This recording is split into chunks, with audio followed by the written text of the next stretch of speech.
ನಮಸ್ಕಾರ. ಸೊ ನನ್ನ ಹೆಸರು ಡಾಕ್ಟರ್ ಫ್ರಾಂಕ್ಲಿನ್ ಚಾರ್ಲ್ಸ್ ಗಲ್ಬಂಜನ್ ಅಂತ ಹೇಳಿ. I am not A professional doctor. 72 sorry blood donation ಮಾಡಿದೆ. ಸಮಾಜ ಸೇವೆ ಮಾಡಿದ್ದಕ್ಕೆ 2012ರಲ್ಲಿ ಗೌರವ ಡಾಕ್ಟರೇಟ್ ಇನ್ ಹ್ಯುಮ್ಯಾನಿಟಿ. ಸೊ ಹೀಗೆ ಸಮಾಜ ಸೇವೆ, ಈಗ ಇತ್ತೀಚೆಗೆ ನಾನು ಸಮೃದ್ಧಿ ಕ್ರೆಡಿಟ್ ಕೋಆಪರೇಟಿವ್ ಸೊಸೈಟಿಯಲ್ಲಿ ಕೋರ್ ಕಮಿಟಿ ಕೆಲಸ ಮಾಡ್ತಾ ಇದ್ದೆ. ನನಗೆ ಇತ್ತೀಚೆಗೆ ನನ್ನ ಸಮಾಜ ಸೇವೆಗೆ ಕರ್ನಾಟಕ ಕ್ರೈಸ್ತ ರತ್ನ ಪ್ರಶಸ್ತಿ ಮೊನ್ನೆ 29 ತಾರೀಕಿಗೆ ಬೆಂಗಳೂರಲ್ಲಿ ನಾನು ತಗೊಳ್ಳಿಕ್ಕೆ ಹೋಗ್ತಾ ಇದ್ದೆ. ಹೊಡೆಯೋದಾದ್ರೆ ಜೋರಾಗಿ ಹೊಡೆ. ಸೊ ನನಗೆ ಇತ್ತೀಚೆಗೆ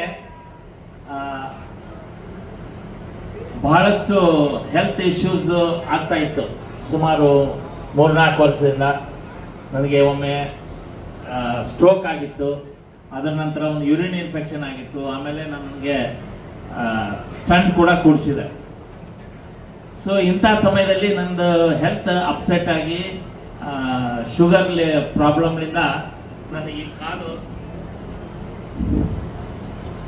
ಸ್ವಲ್ಪ ಈಗ ಏನು ಸ್ವೆಲ್ಲಿಂಗ್ ಕಾಣ್ತಾ ಇದೆಯಲ್ಲ, ಇದು ಸಂಪೂರ್ಣ ಆನೆ ಕಾಲ್ ಥರ ಸ್ವೆಲ್ಲಿಂಗ್ ಆಗಿತ್ತು. ಬಟ್ ಅನಿವಾರ್ಯ ನಾನು ಬೆಂಗಳೂರು ಹೋಗಲೇಬೇಕಾಗಿತ್ತು. ಒಂದು ಸಂಜೀವನಿ 2 ದಿವಸ ಮುಂಚೆ ನನಗೆ ಪ್ರಕಾಶ್ ಕಬಾಡಿ ಅವರು ಕೊಟ್ಟರು. ಜೋರಾಗಿ ಚಪ್ಪಾಳೆ ತಟ್ಟಲಿಕ್ಕೆ ಕೇಳಿದ್ದೇನೆ. ಈ ಒಂದು ಪ್ಯಾಡನ್ನು ನಾನು ಇದಕ್ಕೆ ಹಾಕೊಂಡು ಜರ್ನಿ ಮಾಡಿದೆ.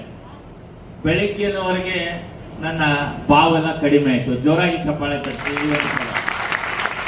ಸೊ ಬೆಳಿಗ್ಗೆ ಸ್ನಾನ ಮಾಡಿ ಈ ಫಂಕ್ಷನ್ಗೆ ರೆಡಿ ಆಗ್ಬೇಕಂತ ಹೇಳಿ ನಾನು ಸ್ನಾನ ಮಾಡಿ ಹೊರಗೆ ಬಿದ್ದ ತಕ್ಷಣನೇ ಈ ಥರ ಸ್ಲೀಪರಿ ಇದರಿಂದ ನಾನು ಜಾರಿ ಕುಸಿದ್ ಬಿದ್ದುಬಿಟ್ಟೆ.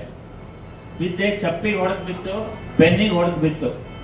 ನಾನು ಯಾವುದೇ ಹೊಡೆತ ಎಂಥದ್ದು ಬಂದರೂ ಎದುರಿಸುವ ಶಕ್ತಿ ಇದೆ. ನಾನು ಅದನ್ನು ಅಷ್ಟು ನೆಗ್ಲೆಕ್ಟ್ ಮಾಡಿದೆ. ಬಟ್ ನೋವು ಮಾತ್ರ ಸಖತ್ತಿತ್ತು. ಒಂದು ಅರ್ಧ ಗಂಟೆ 1 ಗಂಟೆ ಈ ಪ್ಯಾಡನ್ನು ಇಲ್ಲಿ ಬ್ಯಾಕಲ್ಲಿ ಇಟ್ಕೊಂಡು ರಿಲ್ಯಾಕ್ಸ್ ಆದೆ. ಅದೇ ಪ್ಯಾಡಲ್ಲಿ ಟ್ಯಾಕ್ಸಿ ಮಾಡಿಕೊಂಡು ಹೆಣ್ಣೂರು ಕ್ರಾಸ್ ಹತ್ರ ನಮ್ಮ ಫಂಕ್ಷನ್ಗೆ ಹೋದೆ. ಫಂಕ್ಷನಲ್ಲಿ 3.5 ತಾಸು ಕೂತ್ಕೊಂಡಿದ್ದೀನಿ. ಆ ಫಂಕ್ಷನ್ನಲ್ಲಿ ಸನ್ಮಾನ ಮಾಡಿದರು. ಅವಾಗ ಕೂಡ ಇದನ್ನು ನನ್ನೊಂದು ಬ್ಲೇಸರ್ ಹಾಕೊಂಡಿದ್ದೆ, ವೈಟ್ ಬ್ಲೇಸರ್. ಆ ಬ್ಲೇಸರ್ ಒಳಗಡೆ ಇಟ್ಕೊಂಡು ಇದನ್ನು ಯೂಸ್ ಮಾಡಿ ಇಡೀ ಫಂಕ್ಷನ್ ಮುಗಿಸಿ ಮತ್ತೆ ನಾನು ರಿಟರ್ನ್ ಬೇರೆ ಕಾರ್ಯಕ್ರಮ ಎಲ್ಲ ಇದ್ದರೂ ನನ್ನ ಪೇನ್ ಇರೋದ್ರಿಂದ ನಾನು ಮತ್ತೆ ರಿಟರ್ನ್ ಸ್ಟೇಷನ್ಗೆ ಬಂದೆ. ಅಲ್ಲಿ ಕೂಡ ಇದೇ ಪ್ಯಾಡನ್ನು ಇಟ್ಕೊಂಡು ರಿಲ್ಯಾಕ್ಸ್ ಮಾಡಿದೆ. ಲೋವರ್ ಬರ್ತಿತ್ತು. ಈ ಪ್ಯಾಡ್ನಿಂದ ನಾನು ಗದಗ ಮುಟ್ಟಿದೆ. ಇಲ್ಲಿ ಬಂದ ಮೇಲೆ ಡಾಕ್ಟ್ರ್ ಹೋಗಿ ತೋರಿಸಿದ್ರೆ ಡಾಕ್ಟರ್ ಶಾಕಿಂಗ್ ನ್ಯೂಸ್ ಕೊಟ್ಟರು. ಎಕ್ಸ್ರೇ ತೆಗೆದ ಮೇಲೆ ಹೇಳಿದರು, ನಿನ್ನ ಬ್ಯಾಕ್ ಮೇನ್ ಬೋನ್ ಸ್ಪೈನಲ್ ಕಾರ್ಡ್ ಕ್ರ್ಯಾಕ್ ಆಗಿದೆ. ಸೊ ಅಂತ ಕ್ರ್ಯಾಕಿಂಗ್ ನ್ಯೂಸ್ ಕೊಟ್ಟರು, ಶಾಕಿಂಗ್ ನ್ಯೂಸ್ ಕೊಟ್ಟರು. ಅವ್ರಿಗೆ ವಿಚಿತ್ರ ಆಯ್ತು, ನೀ ಇಲ್ಲಿವರೆಗೂ ಹೆಂಗೆ ಬಂದಿ? ನಿನಗೆ ಆಗಿದ್ದ ಇದು ಅಪಘಾತ, ನಿನಗೆ ಆಗಿದ್ದ ಕ್ರ್ಯಾಕ್, ನೀ ಅಲ್ಲೇ ಅಡ್ಮಿಟ್ ಆಗ್ಬೇಕಾಗಿತ್ತು. ಅದು ಅಡ್ಮಿಟ್ ಆಗ್ಲಿಕ್ಕೆ ಬಿಡಲಿಲ್ಲ. ಯಾಕಂದ್ರೆ ಈ ಬಯೋಟೆರನ್ ಪ್ರಾಡಕ್ಟ್ ನಿಮಗೆ ಬಹಳಷ್ಟು ಇದ್ರ ಬಗ್ಗೆ ಹೆಮ್ಮೆ ಅನಿಸ್ತದೆ. ಇಮ್ಮಿಡಿಯೇಟ್ ಆಗಿ ನಾನು ಜಾಯಿನ್ ಆದ್ಮೇಲೆ ಒಂದು ಪ್ರಾಡಕ್ಟ್ ಅನ್ನ ನಮ್ಮ ಫ್ರೆಂಡ್ಸ್ಗೆ, ನಮ್ಮ ಕಸ್ಟಮರ್ ಹತ್ರ ಕರ್ಕೊಂಡೋಗಿ ತೋರಿಸಿದೆ. ಪ್ಯಾರ್ಲೆಸ್ ಆದ ಒಂದು ವ್ಯಕ್ತಿಗೆ ಕೂಡ ಇಮಿಡಿಯೇಟ್ ರಿಸಲ್ಟ್ ಕೊಡ್ತು. ಅದಕ್ಕೋಸ್ಕರ ಈ ಒಂದು ಪ್ರಾಡಕ್ಟ್ಗೋಸ್ಕರ ಇದನ್ನು ಪ್ರಾಡಕ್ಟನ್ನು ನಿರ್ಮಾಣ ಮಾಡಿದಂಥ ಜೋಶಿ ಸರ್ಗೆ ಹಾಗೂ ಆ ತಂಡದವರಿಗೆ, ಇನ್ಸ್ಪೈರ್ ಇಂಡಿಯಾ ಎಲ್ಲರಿಗೂ ನನ್ನ ತುಂಬ ಹೃದಯದ ಧನ್ಯವಾದಗಳನ್ನು ತಿಳಿಸ್ತೇನೆ.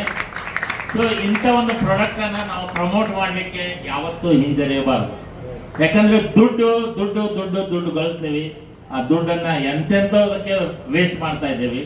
ಇದನ್ನ ನಾವು ಉಪಯೋಗ ಮಾಡಿದ್ರೆ, ಜನರಿಗೆ ಇದನ್ನು ತಿಳಿಸ್ಕೊಟ್ರೆ ಖಂಡಿತ ನಮ್ಮ ಸಮಾಜ ಸಂಪೂರ್ಣ ಸ್ವಚ್ಛತೆ ಆಗಲಿಕ್ಕೆ ಅವರೊಟ್ಟಿಗೆ ನಾವೆಲ್ಲ ಕೈ ಜೋಡಿಸೋಣ ಅಂತ ಹೇಳಿ ನನಗೆ ಅವಕಾಶ ಕೊಟ್ಟಂತ ವೇದಿಕೆಯಲ್ಲಿರುವ ಎಲ್ಲರಿಗೂ ಹಾಗೂ ಎಲ್ಲ ನಾಯಕರಿಗೂ ನನ್ನ ಧನ್ಯವಾದಗಳನ್ನು ತಿಳಿಸಲು ನನ್ನ ಮಾತು.